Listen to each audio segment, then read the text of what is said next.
People often talk to me about, oh, but what about, it sounds a bit boring that you're doing the same thing week after week after week after week. And to be honest with you, consistency brings results. And people who want really sexy training sessions are perhaps missing the point a little bit, really. How do you balance the desire to perform at a high level with the reality of aging physiology? My big motivation really is how far mature athletes can push themselves. It really, really interests me. Most people think the performance window closes quietly as we age, but today's guest is living proof the ceiling might be far higher than we think.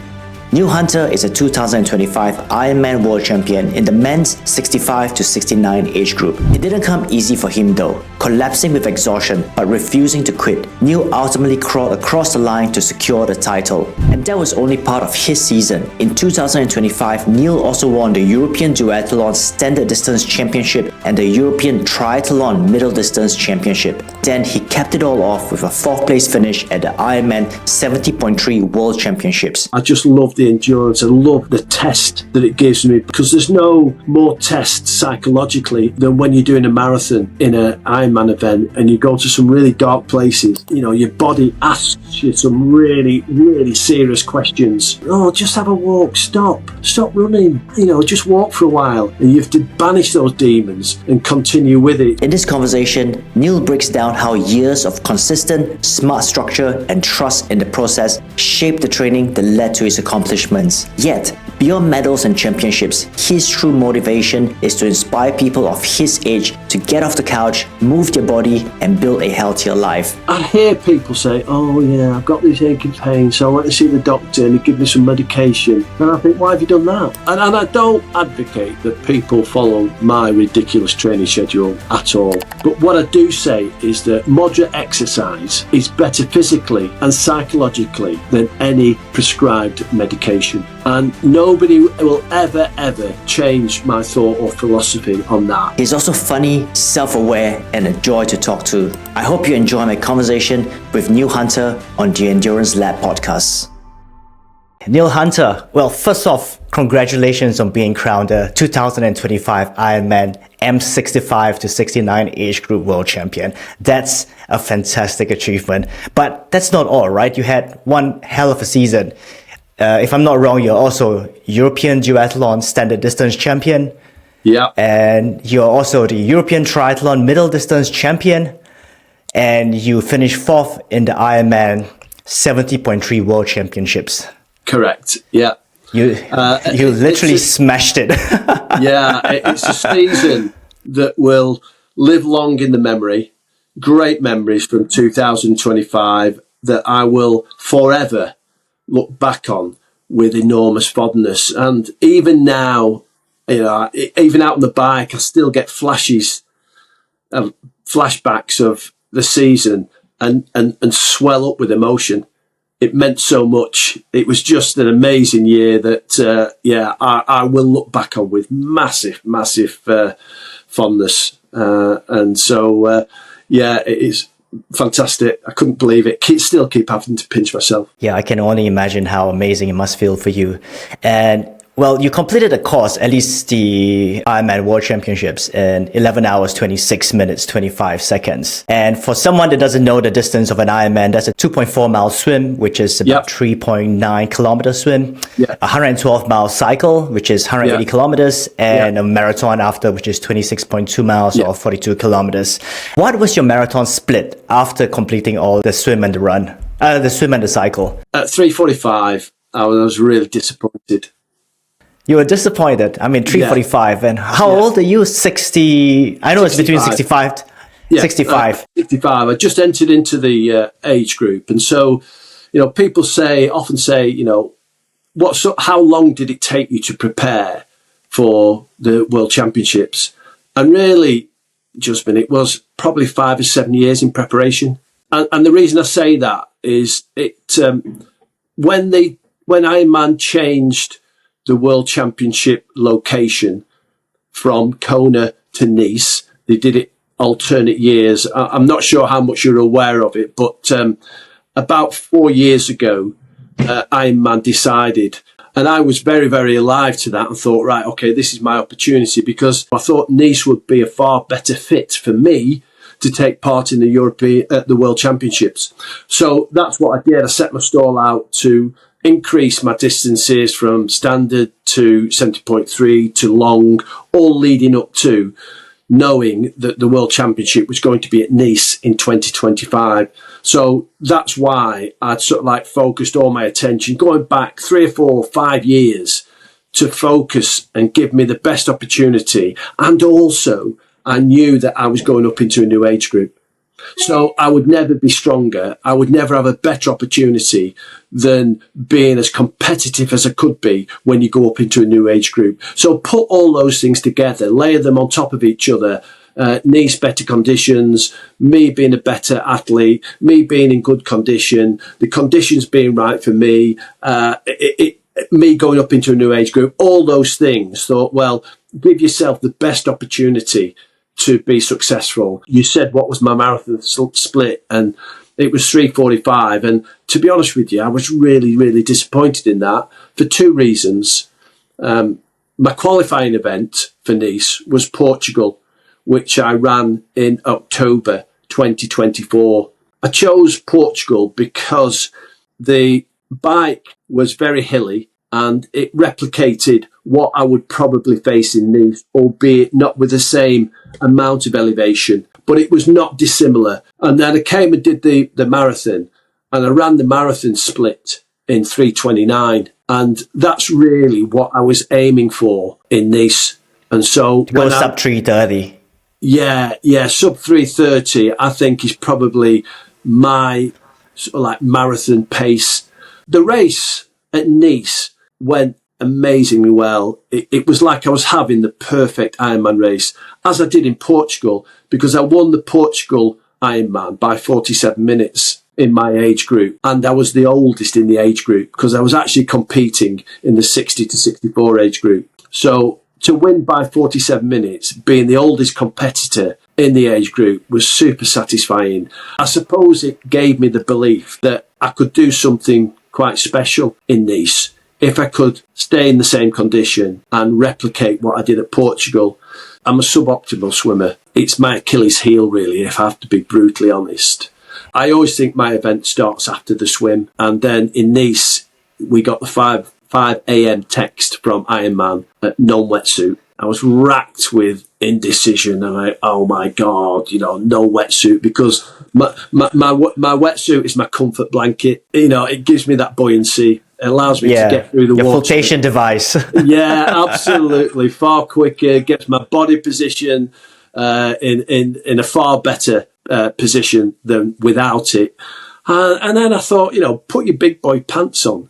What you're playing at, everybody's not got wetsuits, just get on with it. So I put that behind me, got to the start, and I was absolutely, and this is my naivety, absolute naivety in long course. I got to the start, got in my wave, and everybody, I don't know, there might be 60, 70, 80 people in my wave, were all wearing sea skins, swim skins. And I was looking at them thinking, what are they wearing?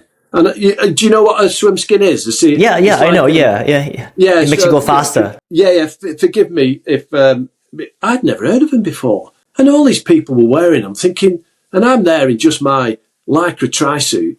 So they provide you with quite a bit of buoyancy, allow you to go through the spit water that little bit more aerodynamically. And I'm thinking, oh my God, so like panicking again.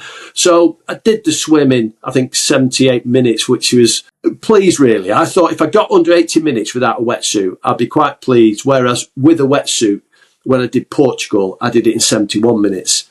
So I'd sort of like reconciled and thought if I got under 80 minutes, it's not game over. I'm still in contention.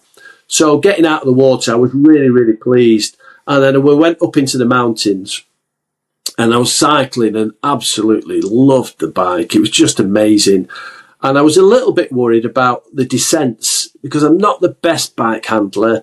I'm not the best descender. And I know how technical it was, or they talked about it being really technical with the switchbacks coming down the mountain and down the Alps. And fortunately, as I was coming down to some of the bigger descending areas, there was a guy in front of me, about 40 metres or so in front of me, who was I think he was either Italian or a French guy, and he clearly cycled the Alps and done this route many times before, because the lines that he was taking on the road and on the bends and the corners were amazing. And I thought, well, if it's good enough for him, it's good enough for me. So I stayed about 40 metres behind him and just followed his lines. And honestly, how he went round the sweeping bends. I was holding on for grim death, but absolutely loving it. It was scary as anything, but scintillatingly and exciting. And I think had it not been for him being 40 or 50 metres in front of me and me being able to follow his lines, I don't think I'd have come down anything like as quick or as comfortable as I did. So I got to T2, changed into my running shoes, set off on the run. And the run at Nice is just 4 10K loops, basically, out to the airport, along the Promenade d'Anglaise and back. And I had some family and friends out supporting me. And the crowds were amazing, honestly. They were about 4 or 5 deep, either side of the run. And the noise was unbelievable. You could barely hear yourself think. So I set off, and after about a couple of K into the run, I saw my family and friends, and I heard them shout, there's 15 minutes in it. But because of the noise, I couldn't tell whether that was 15 minutes, I was 15 minutes ahead, or I was 15 minutes behind. So I thought, right, I'll push on at the same pace. And so I pushed on at the same pace, got to the second 10K, and one of my friends, who's another good age group triathlete, who came out to support me, had moved away from where the crowds were at the best and the busiest. And he ran alongside me for about 30 seconds and said, no. He said, you're 15 minutes ahead and you're running quicker than the guy in second. So I thought, right, that's exactly what I wanted to hear. But then he said, so it's yours to lose. I thought, God, what's he said that for? Does that mean you have to go faster? So I ended up pushing again for the second 10K. And then thinking, you feel okay. So I pushed again for the third 10K. When I say push, probably kept at the same speed. So the last 10K split it into 2 5K sections out towards the airport. And as I'm getting towards the airport, I got a stomach issue, a gastric issue. I thought, oh God, that's bad. I'm going to have to stop. So I was looking around, actually looking at the hotels, could I dive anywhere? And then I saw a Portaloo. So went to the Portaloo, and instead of taking my time, I think part of the exhaustion, panic. So I took my wetsuit off, which was soaking because it was so hot. I was dousing myself in water. And then after I'd finished, I was panicking, trying to put a wet tri-suit back on, thinking this guy's only now 15 minutes behind me. He'll be catching me up. He might have even passed me. So it was like, more haste, less speed. I was trying to get my arms in, couldn't get my arms in, panicking, couldn't zip my tri-suit up, managed to do it, but it was like all uncomfortable and managed to get back running again. Got to the airport, turned round, and then I started to lean forward. And I'm thinking, this is a bit weird. Why are you leaning forward? And then I fell to my knees. And I thought, God, that's a bit strange. What's happening here? And that was a part of the exhaustion. And at that moment, I was actually 45 minutes ahead, but didn't realise it. So instead of sitting by the curbside and just collecting my thoughts and just gathering all my thoughts, I sat for about 30 seconds and started running again. So ran again, fell again forward onto my knees, continued again, fell another couple of times. One of the marshals came up to me, officials, and said, we think we're going to have to take you out of the race. I said, no. I said, you're not. I said, I think I'm winning my age group. I said, so they did like a concussion test. And they said, all right. And I was thinking as clear as anything, but I was just completely exhausted. So he said, no, you clearly know what you're doing. He said, good luck type of thing. So I got to the next aid station and again, didn't take as much time there as I thought. And then I realised I had 2K to go, and I was then walking a minute, running a minute, walking a minute, falling a couple of times. And then I was able to only run for 30 seconds and walk for a minute. and then eventually got to the finishing chute. And I went past the finishing chute, and I think then psychologically, seeing the finishing line, my body completely closed down. So I was bouncing off the railings. I don't know whether you've seen the video of me bouncing off the railings and completely collapsing, and then falling to the floor, collapsing about, I would think 20 metres from the finish, and then had to crawl over the finishing line. So I got up, met family and friends, went to the athlete recovery area, and gorged on any food I could get. It was a fantastic buffet. So I was stuffing my face full of all sorts of food, and quickly that, I think, got my blood sugar levels at the right level. Got my bike, got my bags, met my family, walked to our apartment, left my bags there, and the friends who was with us said, "Oh, we'll leave you with you now." I said, "Why?" I said, "Oh, we're not going out to celebrate." So I had a quick shower, we walked out, and within an hour of finishing the race, I was sat on a rooftop bar overlooking the Mediterranean, having a glass of wine, thinking, I'm not sure life could get any better.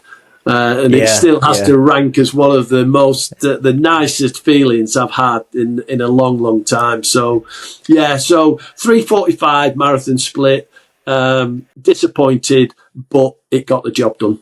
Well, congratulations again. Can we rewind back, and are you able to kind of describe your journey into endurance sport? How did you come into doing triathlon, running marathons, and all that? In my 20s and 30s, I played to a reasonably good standard of football, soccer. And in 1985, when they introduced the London Marathon, that attracted my attention. I thought, I fancy doing that. Having no real run background or no run experience. So I bought Seb Coe's book. It was a book that was written by Peter Coe, Seb's father, and Seb Coe about endurance running.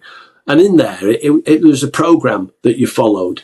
And so I just followed that program, completely naive, no idea about running anyway. But anyway, I'm, quite disciplined, and followed this marathon training program, which started just at the turn of the year in 85, in January. And obviously the London Marathon is April. So I did the London Marathon, and believe it or not, did it in sub 3 hours. 2 hours, 59 minutes, 27 seconds. So the following year, I thought, I'll do another one. So I did the Paris one in under 3 hours, in 2:57.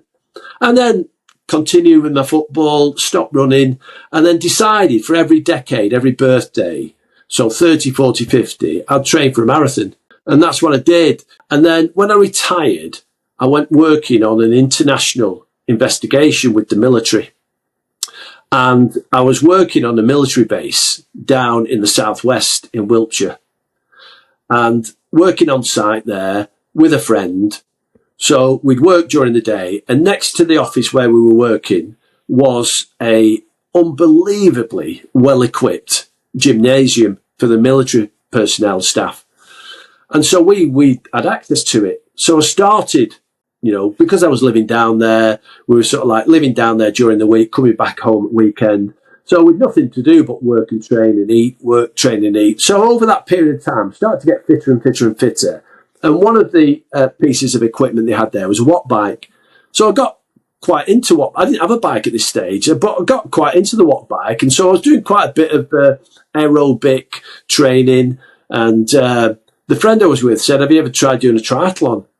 And I said, no, but I've always fancied it because I've done like marathons, but never triathlon. So I signed up for the Clitheroe Triathlon, which was in 2017, which was my very first one. And that was my introduction to triathlon, really.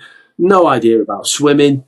And that's what I did. So that was my first triathlon in 2017. It was a sprint triathlon, 400 metre swim, pool swim, 30 kilometre bike, and I think an 8 kilometre run. And then obviously fell in love with triathlon. So you started running 40 years ago. That was when you did your first marathon. So I guess you were 25 then. Yeah, that's right. And then you got into triathlon in 2017. So that's some 8 years ago. Yeah. And 8 years later, you are the Ironman World Champion for your age group. Amazing. Yeah. Yeah, amazing. I've just pinched myself. Yeah. How has your training changed as you've moved through your 40s, 50s, and now into your 60s? I think it's got a little bit more scientific, I have to say, and not just scientific, but a little bit more, I suppose, involved around my understanding of what's required, not only of my training, but also perhaps I've got a better understanding of my body now in relation to the events that I take part in. So I think that's been the main change around, and I suppose as well, I now have a coach, and I think that coach has aligned me to be able to train in a more, perhaps in a different way, because the person who sets my training schedules has got specific objectives in mind, as opposed to it being, if I was doing it myself, a little bit ill-disciplined. What my coach does provides me with real structure, and my performance has improved. And it's more, I think, about the process than the individual. And I think once you find a process that seems to work for you, I think that you're probably better sticking with it. And that's what I've done on this occasion, not out of an enormous amount of knowledge, because I don't have any knowledge about it really, but it's about the process, about seeing the results, about seeing the performances improve. And so that's why I've stayed with him. And I think that process, that training has changed significantly. And I suppose I put my blind faith in him. If it's changed slightly from the high intensity down to the big wheel grind sessions, it's probably, we do a lot on perceived effort. So don't get too hung up on the metrics. Oh my God, you've done that session 1 minute slower than this time last week. Well, whoopee-doo, it might be for a variety of reasons, conditions, you're just not feeling, the same, the weather, a whole host of things. So don't get too embroiled into, well, I've got to smash it out of the park every session. And that's why we operate a little bit on perceived effort. Do as much as you want, if it's a level 1 training session, zone 1, whatever you want to call it, so conversational training session, keep it at that. Don't, think, well, I've got to do level 3 or level 4. If you want to do a few little bursts and things like that, that's fine. But do a lot of the work at level 1, zone 1, and do probably 20% at intensity zone 4. So we've probably only got 2 zones. It's zone 1 or zone 4. And the majority of the work is down at zone 1, around that endurance, that aerobic capacity. Because, Ironman events are aerobic, they're not sprint events. And that's why you see so many people walking the marathon. And it's probably because they've either not done enough mileage on the training, or they've not done enough long, slow mileage. And, you regularly, if you pace your Ironman event properly, and you can continue running throughout the majority of that marathon, you will pass tens, if not hundreds of people who are walking. And I think that's the change in my training, that because I've now got a coach, I've been able to focus on the endurance aspect of Ironman events that will allow me to be as strong as you possibly can, taking into account everything you've been through on the run, on the marathon. And whether that's a 70.3 or whether it's a long course, it's about staying the full distance and being able to run as strong and as hard as you possibly can throughout the full duration of the 70.3 or the long course Ironman. Yeah. Quick pause here. If you're enjoying this conversation so far, I just want to give you a bit of context around what we're building with the Endurance Lab podcast. From January 2026, we'll be releasing 3 podcast episodes each month. The whole premise of this show is to bring thoughtful, evidence-based conversations around nutrition, training, performance, and recovery, with those discussions shaped through the lens of long-term health and longevity for midlife runners and endurance athletes. So, if there are specific nuances within topics that you'd like me to explore more deeply, or certain guests that you'd like me to have on the show, leave them in the comments. I genuinely read all those comments, and I'll do my best to either reach out to the right experts or shape future episodes around your questions. Because ultimately, This podcast is about helping you understand the nuances so you can make better decisions in your own training and life. Alongside experts in endurance sports, from researchers and coaches to specialists in different areas of performance, we'll also be featuring masters athletes, people who've achieved meaningful performance breakthroughs later in life, to share their stories, the mistakes they've made, how their training has evolved with age, and the practical lessons they've learned along the way. So, if this kind of conversation resonates with you, consider subscribing and setting the notification bell to all so you'll be notified whenever a new episode goes live. Alright, let's get back to the conversation. So, did I hear you right that you said your distribution, your intensity distribution is about 80-20, as in 20% in your zone 4? Okay, and alright. And when you do your zone 4, what kind of workouts do you do in that intensity? The reason why I'm asking is because occasionally I get comments from people on the channel that says, I'm past 40, I can't go do a VO2 max workout because I'm too old. And I think that's rubbish, right? So, you're 65. I would like you to share. Everyone knows how to do a low intensity session, but the question is, when you're 65, what kind of high intensity workouts can you do, or do you do? Right, let me give you an example of a high intensity session for me, which I've done this week. It's a 75-minute turbo treadmill brick session. Could you quickly explain what a brick session is for someone that is not into triathlon? Yeah, a brick session is when you attach two of the disciplines together at the same time. And it could be a swim bike, a swim run, a bike run. Predominantly, I do bike run brick sessions. And the intensity one that I've done this week, going back to your question, is a 75-minute. And this is because it's a winter training program. It might increase in duration if I'm coming up to an A race to perhaps between 75 and 90-minute intensity. But because it's the winter training schedule, so I'll leap on my turbo in my garage and I'll do a 10-minute zone 1 warm-up. I will then do 10 seconds at maximum. And that is absolutely eyeballs out. You're perhaps pushing 600 watts, 650 watts for 10 seconds before you start to fatigue. And, you'll see that it'll go from 650, will be the maximum, and then it'll drop down because you can't maintain it. And that is absolutely maximum effort for 10 seconds. Then you've got an 80-second recovery spin. And then it's 10 seconds maximum again, where you're hitting 650, blasting it out. And then, you can't maintain 650. Well, I can't maintain 650. And then I'll probably, after 10 seconds, it'll be perhaps down to 550. And I'll repeat that 10 times. So it's a 10-minute warm-up on the bike, on the indoor cycle, on the indoor turbo. And then you go full out for 10 seconds, and then you rest for 80 seconds, and then you do it 10 times. Then there's 5-minute recovery spin. Okay. Then you repeat it. Okay. And then 5-minute recovery spin. And then depending how long you're doing it, at this moment in time, because it's a winter high intensity session, I'll only do I'll only repeat it twice.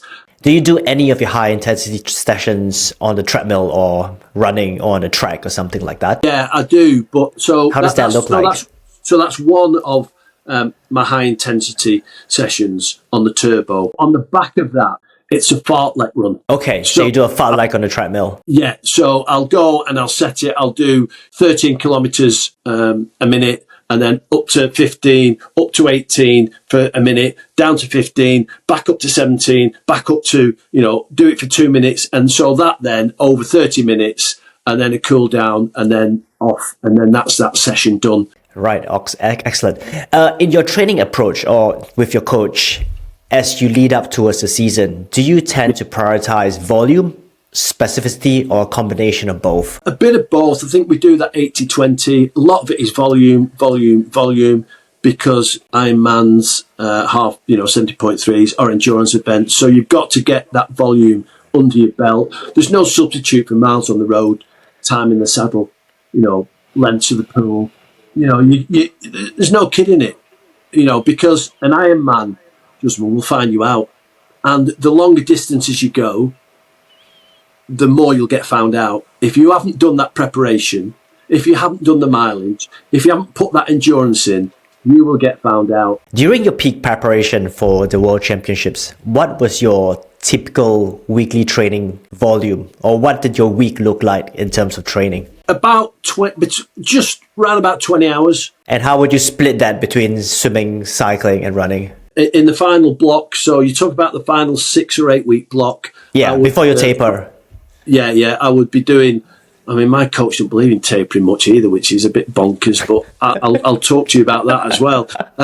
So on that final block, we would be looking at doing about 20 hours. So Monday morning would be a 90-minute swim. In the evening, I would do a 90-minute either turbo or run session. It could be a bike session. It could be, depending on the weather, time of year.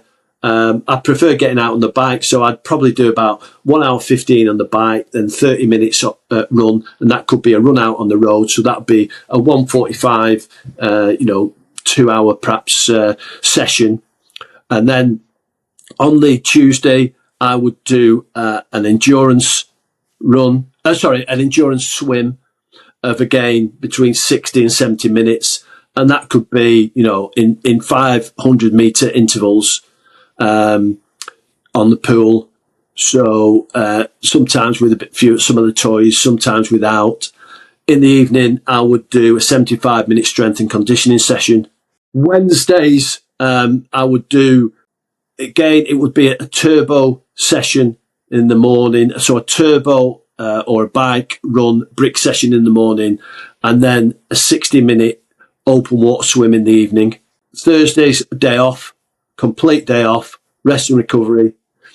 Friday morning is what I call a swim fit session that I go to with my swim coach, where with other people.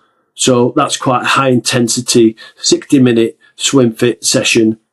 In the afternoon or evening, I'll do another 75-minute strength and conditioning session. Saturday, I would do a 1:30, 2 hour zone 1 run on off-road, canal, whatever. And then on the Sunday, I would do a 6 hour bike ride with a 50-minute run brick session. So, okay. And rinse and repeat. So, and there's no, people often talk to me about, but what about, it sounds a bit boring that you're doing the same thing week after week after week after week. And to be honest with you, consistency brings results. And people who want really sexy, different, training sessions are perhaps missing the point a little bit, really.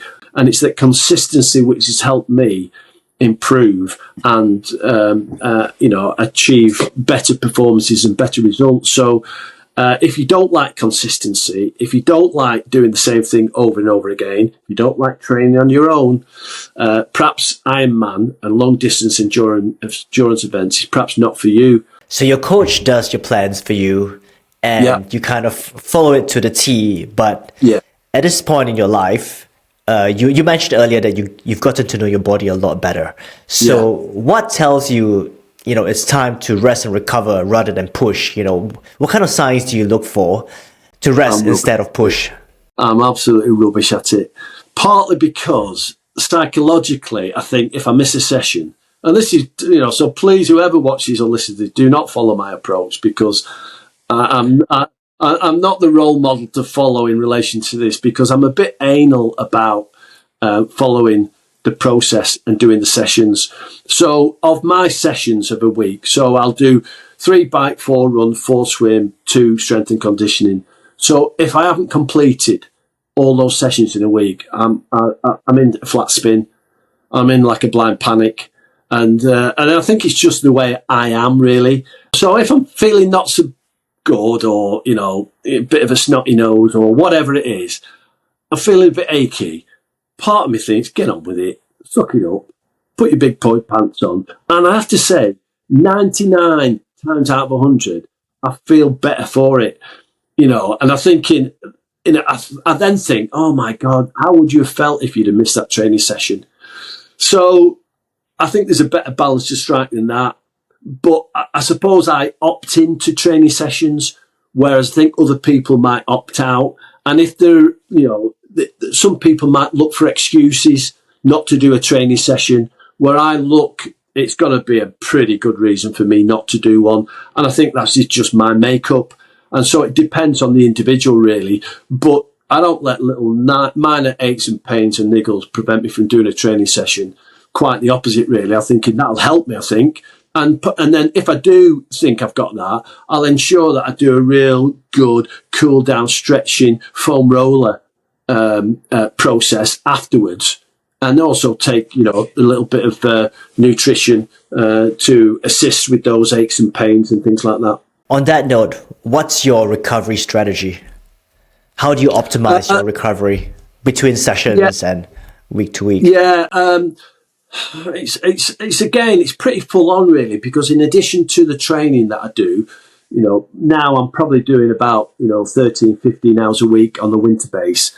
You perhaps heard my dog barking earlier. Well, I walk the dog 2.5 hours a day as well on top of that. 2.5 hours a day? Yeah. So it's an hour and a half in the morning and an hour and a half in the afternoon stroke evening. And then, so overlay that with the training. I've tried to say to my coach, is this a good idea? Is it a bad idea in relation to endurance athletes? And he's not really provided me with a massive amount of sort of like observations in relation to that. But I think it's quite good because after a training session and I'm feeling a bit fatigued, I'll then take the dog out for a walk for an hour and a half. And I think it helps get rid of the lactic acid. Yeah. Helps get rid of any aches and pains because it's really, really, it's probably a longer walk than, somebody of my age. And that's all they do. They dog walk, and I'm not dismissing dog walking at all, but it's probably at a slightly elevated pace than, your average dog walker. But I think that helps really, in a way, massage some of the aches and pains that have, or the fatigue that's arisen as a result of a training session. So instead of a recovery run, you go for a recovery dog walk. Yeah, I think so. Yeah, 2 times a day. Yeah. Yeah, that's what I treat it as. Yeah. Okay. And what about your sleep? How do you? Rubbish. I'm absolutely rubbish. You'd think with all this, then they say, "Oh, do all this training, do all this running, you'll sleep like a log." I'm thinking, I don't think so. And I've genuinely been a poor sleeper all my life. And at my age now, I'm up in the night 2 or 3 times with having to go to the toilet. And I think, throughout my life, I worked shift work and I was on call once a week, every 4 weeks, 24-hour call for 7 days. So I've never been a particularly good sleeper. How do you balance the desire to perform at a high level with the reality of aging physiology?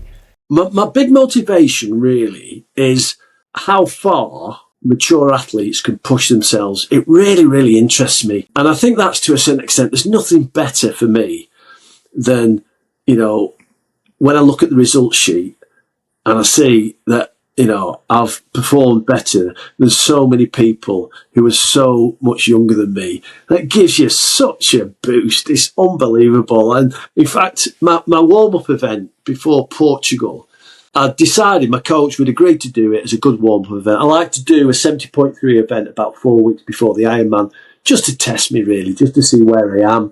And as I'm coming into the finishing chute, the announcer on the tannoy said, "And welcome Neil Hunter, the oldest competitor in the whole event." And I thought, I'm going to punch his lights out.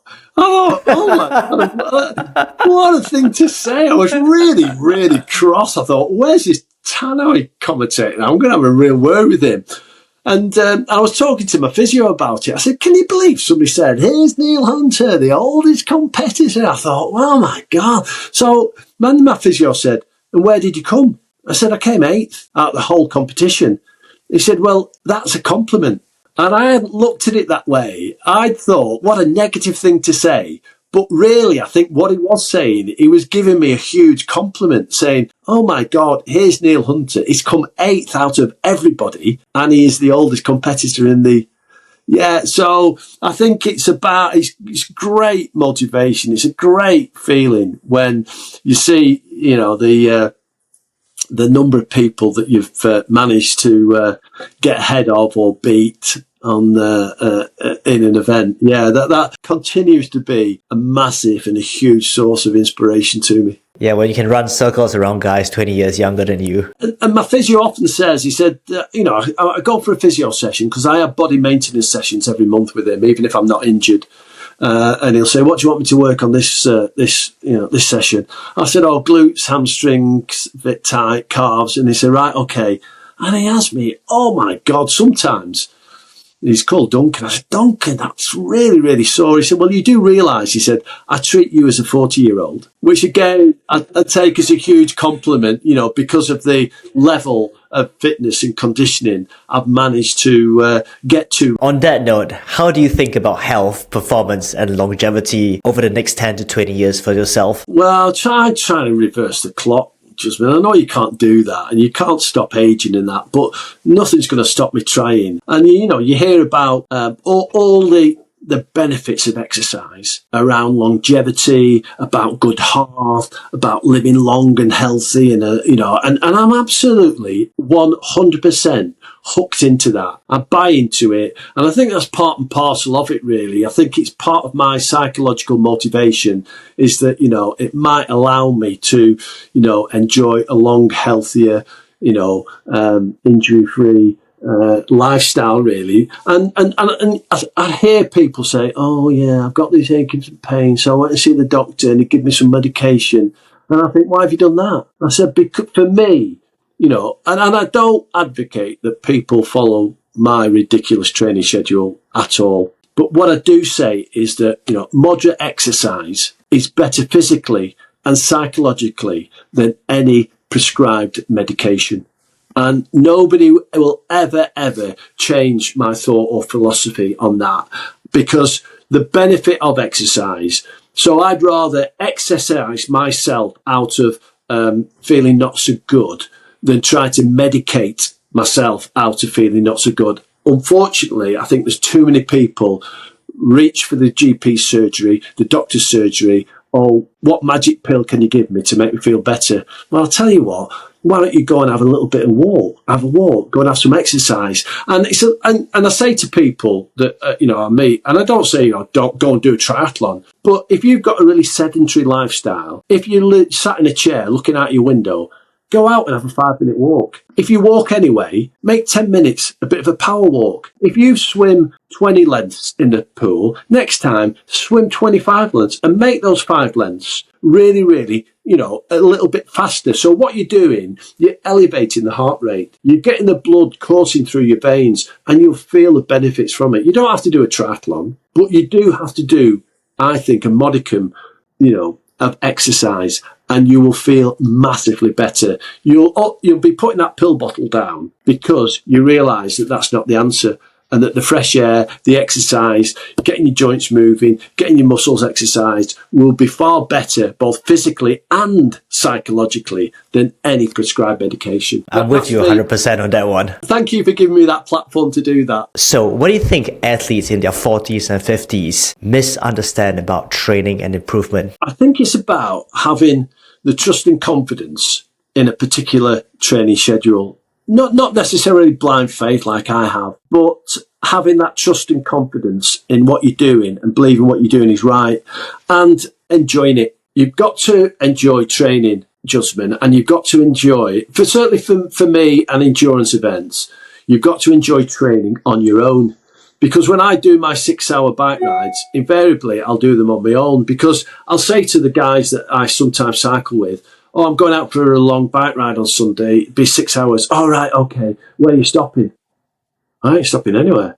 If I stop somewhere, it's to fill the bottle up or have a toilet break. Oh, you're not having coffee and cake? No, this is a training ride. It's not a social ride. And, I go on social rides with my buddies and my pals. And we're like, a 4-hour, they said, I did a 4-hour bike ride yesterday. All right, okay. Where did you go? Well, we went 2 hours, stopped for coffee and cake for 45 minutes. Then I said, well, that's 2-hour rides. It's not a 4-hour ride.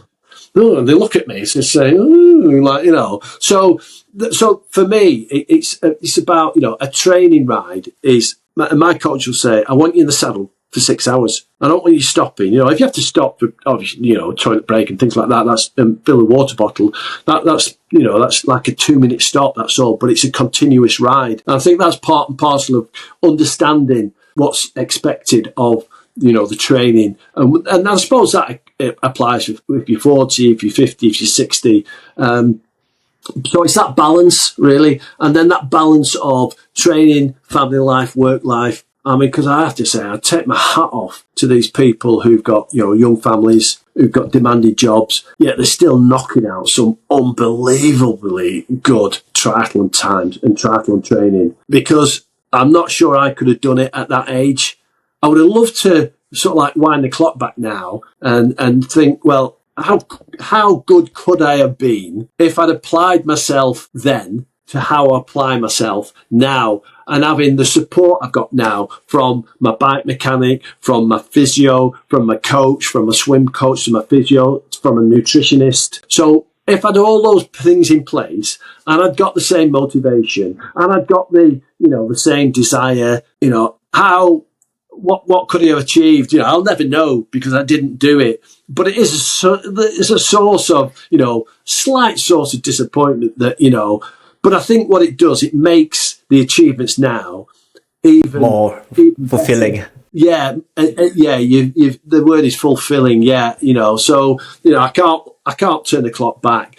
But, I do certainly take my hat off to those people in the 40s and 50s and, who, and I swim with some of the guys who've got young families, and I'm thinking, these are top, competitors because, they've got so many competing demands, yet they're still being able to, turn in some unbelievably good performances. You drove from the point just now about consistency. Do you think that that's something that, be it runners or triathletes, that tend to undervalue because it doesn't produce immediate results? Definitely. Yeah. And I think people, it's like jam tomorrow, isn't it? People are always looking for the quick fix. And I suppose the classic example would be, the dieting fads. People go on, I'm going on this crash course diet because I can lose. And in the first week, they lose 6 pounds. Well, they probably lose 6 pounds because they could have done, and they should do. And then after, the second week, they might lose 4 pounds. And then the third week, they might lose 1 pound and then half a pound. And that's because things are starting to level out. And then think, so they stop the diet.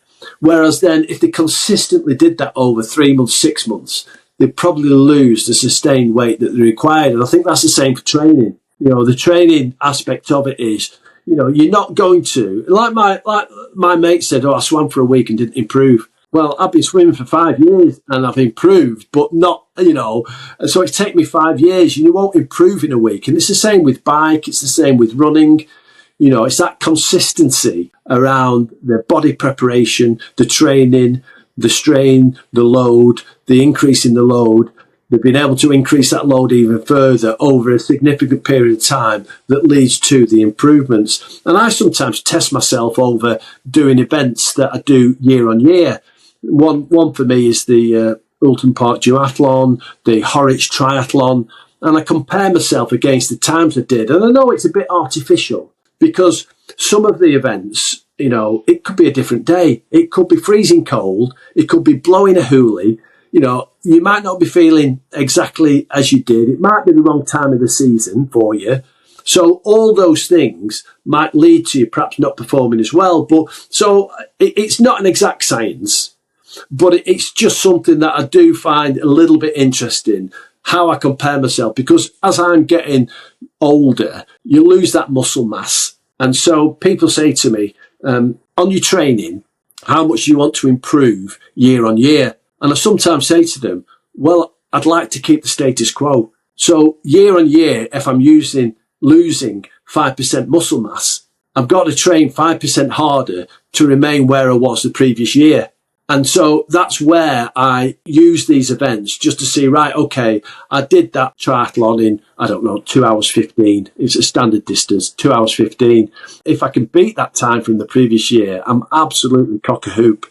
But I wouldn't want him to be doing like, if I did it in 2 hours 15 and I suddenly did it in 2 hours 35, I'm thinking, I'd feel as though I'd lost a little bit of edge. So I do use events like that year on year, just as a gauge to see how my performance is. But also, I get bike tested every 8 weeks by my coach in the laboratory as well, just to test my VO2 max. We've got the next one, I think, on the 31st of January, which will then set the baseline for the season. What was your last VO2 max test results? So VO2 max peak is how he measures it, which was at 65.6. Wow, that's pretty impressive. And so my aerobic ratio, watts per kilogram, is 4.81. And my anaerobic capacity, watts per kilogram, is 11.88. So that was after really at the end of the season, and it was a long, hard season. The figures were slightly a little bit higher than that in August when I was absolutely at my peak. If a listener takes away just one idea from this conversation, what do you hope it would be? Right. Well, this is, and I've touched on this previously, Jusman, in relation to get out and go and do some moderate exercise. And that is moderate to you, moderate to the individual. Don't follow some crazy training program like I do. Don't go flash to bang where you're going to get injured or put yourself off. And if you're increase it no more than 5%. So if you're walking, say you don't have, you don't get out in the fresh air, you don't walk, don't think, oh, I'm going to go for an hour's walk, because you'll sicken yourself and you'll put yourself off. Go for a 5-10 minute walk and do that for a week. And, and then if you want to increase it because you're enjoying it, go out for a 15-minute walk and just increase it gradually. Don't increase it to the point where you're likely to injure yourself or put yourself off. And it's the same across any discipline, whether it's dog walking, jogging, running, cycling, swimming, but what you need to do in that, however long that exercise is, whether it's 5 minutes, whether it's 50 minutes, have a small section of it where you elevate your heart rate. And then to get your heart elevated, your heart beating a little bit stronger, because your heart's a muscle, it needs exercising. And then get that blood coursing through your veins. And I think, if anything, when people look at what I've achieved, if it means that somebody gets up off the couch or the chair and go for a walk and do a bit of exercise, or just increase their exercise regime slightly more, that exercise themselves, I'd be absolutely chuffed and made up. Because for me, it's about encouraging people of my age that exercise is the best for you physically and mentally than any prescription or medication. And so ditch the pill bottle, get out and do some exercise. And I suppose, it's my mantra is get fit, stay healthy, be happy. And that's what I would say to people. Yeah, get fit, stay healthy, be happy. And, if you follow that mantra, I don't think you'd go far wrong. It sounds a bit condescending, that. I hope it isn't. I hope it hasn't come across. No, not at all. No, it's not intended not at all. to be that. But, no, I love that answer. But big, firm believer in that. Okay, last question. What does endurance mean to you? Oh, well, I've got a massive passion now for endurance events and endurance in general, really. I'm not sure where my life would be without it, Jusman, really. I love it that much. I'm super lucky that I've got a partner who allows me to indulge in all things triathlon. Long-suffering partner, I have to say. She comes with me on some of the events, and so it has taken her around the world and around Europe. So she's got that to thank for it. But she just allows me, quite selfishly, I have to say, to participate in not just the events, but it's all the training and all the background. And she prepares some super meals and nutrition for me. I'm not a slave to healthy eating, don't get me wrong, but we do like to have a healthy diet, and she's, responsible for that by cooking fresh meals for us and for me, which I'm ever so grateful for, because if I was on my own, I'm not sure I would eat anything like as healthily without her support. So, all that I've achieved is as much for her as it is for me, really, if not more so. And so, I just love the endurance. I love the test that it gives me, both physically and psychologically, because there's no more test psychologically not necessarily physically, than when you're doing a marathon and in an Ironman event, and you go to some really dark places, and you get, your body asks you some really, really serious questions that you have to answer. Oh, just have a walk, stop running. Just walk for a while, and you have to banish those demons and continue with it. So endurance for me has given me a tremendous amount of physical and psychological health. And long may that continue, really. I've no plans to stop anytime soon. And hopefully, for God willing, if I can, as my mantra says, if I can stay healthy, I'll certainly be happy. Neil Hunter, thank you for your time. Thank you for inspiring all of us. If there were topics in this conversation that you'd like me to go deeper into with this guest, leave them in the comments. If there's enough interest, I'll invite the guest back onto the show and dedicate an episode to a deeper follow-up conversation. Thanks for watching all the way through, and I'll see you in the next episode.